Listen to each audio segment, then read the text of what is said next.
guest on this week's program grew up in Anderson. She's had a distinguished career. She's been all over the world. What do you remember about growing up in Belton?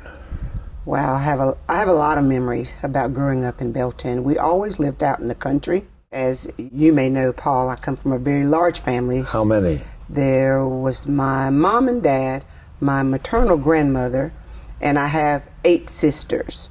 So there were 9 daughters to Jake and Hattie Johnson. No boys? No boys. Closest thing to the boy was me. I was a tomboy. And you're number what? I'm number 7 in the lineup. So you're next to the last. So yeah, there are 2 more after me.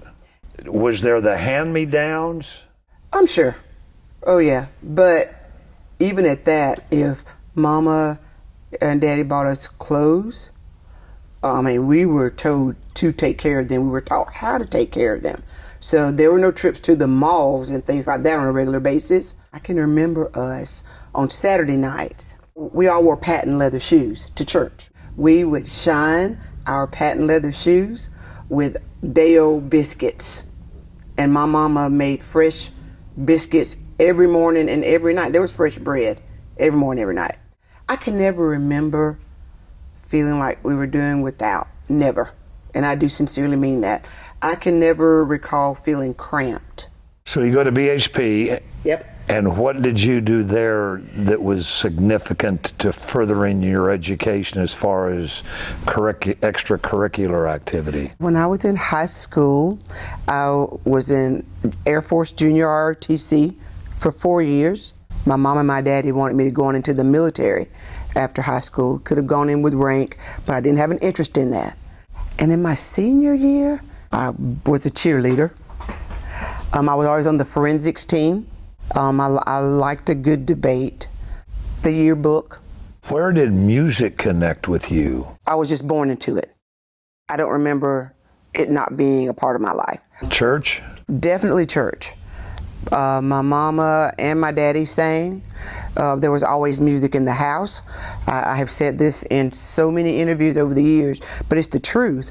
In the morning time, we might wake up to Mama in the kitchen with the little radios on. Mama was listening to the Chuck Wagon Gang. That's what we woke up to, Southern gospel. Okay. And then at night, when we would get home and get our chores done and finish eating dinner, my granny was normally listening to the Willis H. Crosby show. I was exposed to different types of music early on, anyway. The first musical gig you did that you got paid for? Oh my gosh.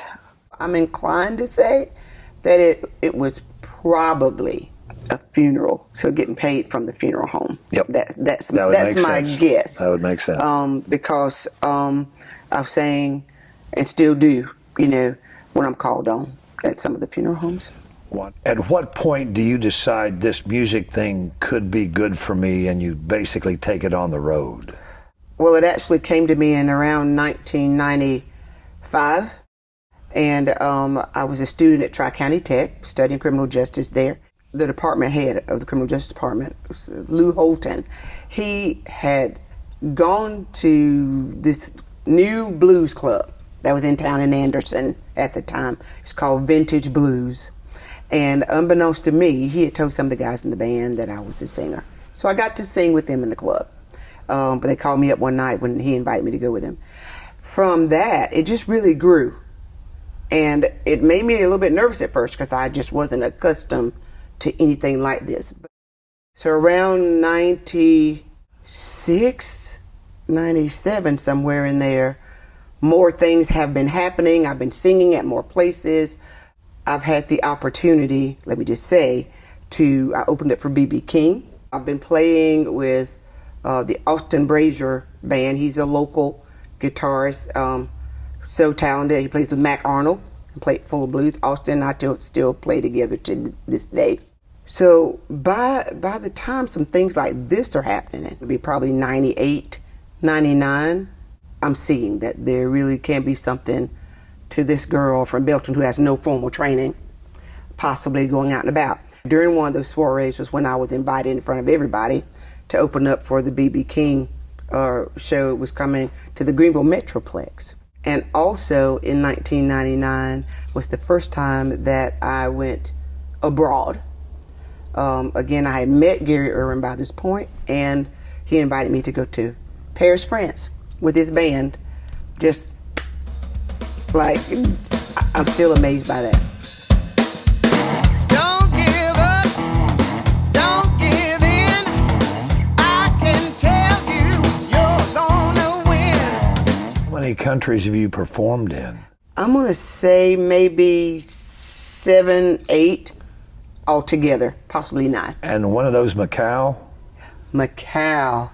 I was in Macau twice. Where is that? So Macau is in China, but it's about 45-minute ferry ride from Hong Kong.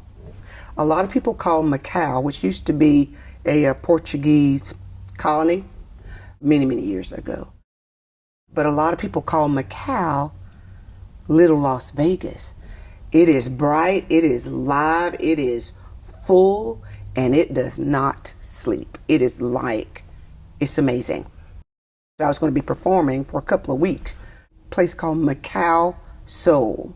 Jackie and David Higgins are the owners, and very intimate type of setting, like a wine bar, if you will. Whenever I'm going to go abroad, I would always, I used to go and get like a travel book so I could read up. I called it doing the homework. I think it's very important to understand that while I love being an American, and I do, I'm very thankful that I was born here. But when I go into another country, I'm the guest of that country. Sure. So I want to learn simple things like please and thank you and how to say good morning and hello. These things are important to me. One of the things they told me the first night that I was there, Wanda, there are some people who have never seen a black person in real life. You're kidding. They had seen them on TV, sounded odd, but I'm in a different country. She told me, so don't be surprised. Someone may come up to you and they might even touch you. Just to see. They may want to touch your skin. They won't mean any harm. And she also let me understand that this whole idea of bubble space, non-existent. All in your space, right? So I'm so thankful. And by the way, Did it happen? It happened. I was walking from the hotel to the venue, and I loved walking there because there was a landmark, was the facade or the ruins of St. Paul. It was this huge cathedral, and there's only the face of it is left. And I read about it, and I wanted to see it. And as it turns out, Macau Soul is located at the foot of these ruins. Yeah. So I got to see it every day, which was very nice. One day, I was walking to the venue. You have people that are vending like things out in the street. And this lady came out, and she offered me, it was like jerky that they made. And I could tell she was offering it to me, and she was smiling. And I was like, but thank you, but no thank you, and it started, and I just froze. She's talking, and she's doing this to my hand. And she's speaking to me, Paul. Yeah. I have no idea what she's saying. Yeah. Speaking Mandarin. But she's doing this. And then she calls into the shop, and a couple other people came out. And so they're talking to each other. I am standing totally still while these people are talking to each other and smiling and laughing, and I just let it happen. And they were so sweet. Yeah, They really were, yeah. even though I didn't know what they were saying, but that was weird. Yeah. As part of your travel, just real briefly run through the jobs you've had and where you ended up with Anderson County. I actually just retired in 2019. I spent my entire career in probation in the Anderson County office, starting out as an agent. And then I came out of the field about 5 years in, being a field agent, and then I went into victim services. And in 2020, I came back to the county, and now I work at the old historic courthouse in security. If you had to pick out one venue that you performed at that you'll never forget, where would you take me to?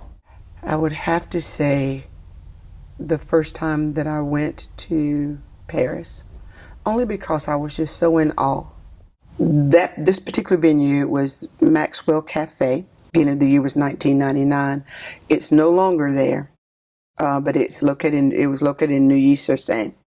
And I remember the first day getting to Paris and thinking, why am I here? I fell asleep, woke up, Paul, and when I woke up, I felt like I was at home. I remember even calling my mama. I called my mama. There was no cell phone. This was like these little cards that you used to buy, right?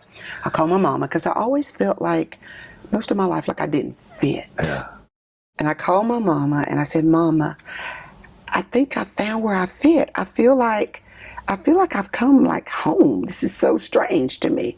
And my mama very calmly said, okay, and that's good, but you've got to come back home. Before we go, I want you to introduce one of your songs that we can close out the program with. If that was it, what would you introduce for me to play? It would absolutely be a Wanda Johnson original, and it's called The River. And I wrote that song a long time ago, but even as recently as last week, someone came up to me. I sang it in a duo, and someone that had never heard me sing ever came up to me and said, you sing that song about going fishing and being on Saluda, and that made me cry because I know what you're talking about. So that's how we're going to end our program. We want to thank Wanda Johnson for sharing her story with us. Take care, everybody, and here's Wanda Johnson. I'm going down to the muddy, muddy banks of the old Saluda River. I'll go down and stay all